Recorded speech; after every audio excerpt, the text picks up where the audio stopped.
गहरी रात थी, जब चांद की रोशनी में सब कुछ हल्का सा चमक रहा था। गांव की परिधि में एक पुराना हवेली खड़ी थी, जो वर्षों से वीरान थी। लोग कहते थे कि हवेली में आत्माएं बसती हैं, जो अपने दर्द को किसी को बताना चाहती हैं। एक युवक, जिसे साहसिकता का शौक था, ने तय किया कि वह इस हवेली की सच्चाई का पता लगाएगा। अंधेरे में हवेली के दरवाजों पर कदम रखते ही उसे एक ठंडी हवा का झोंका लगा। अंदर दीवारों पर पुरानी पेंटिंग्स और धूल से भरे फर्नीचर थे। वातावरण में एक अजीब सी खामोशी थी, जैसे हवेली खुद को अपनी कहानी सुनाने के लिए तैयार कर रही हो। युवक अपने दिल की धड़कन को दरकिनार कर आगे बढ़ा और एक पुराने कमरे में प्रवेश किया। कमरे का दरवाजा धीरे धीरे खुला और उसे अचानक एक भूतिया आकृति दिखी। वो आकृति सफेद रंग की थी और उसकी आंखें गहरी लाल थीं। युवक की रूह तक कंपकंपी पहुंच गई।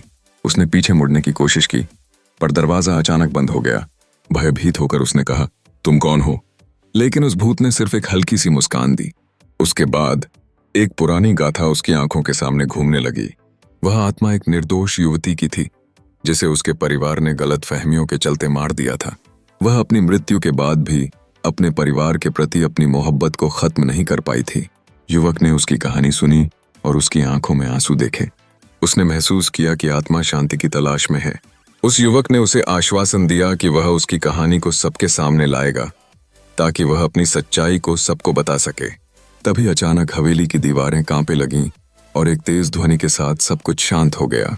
जब युवक ने अपनी आंखें खोलीं तो वह खुद को हवेली के बाहर पाया। उसकी आंखों में डर और दया का मिला हुआ भाव था। उस रात युवक ने न केवल एक अद्भुत अनुभव किया, बल्कि उसने एक आत्मा को शांति की ओर भी अग्रसर किया। वह जान गया कि कभी कभी सच्चाई को जगाने का कार्य सबसे साहसी होता है, और एक भूतिया कहानी भी उस क्षण में अनोखा अर्थ रखती है।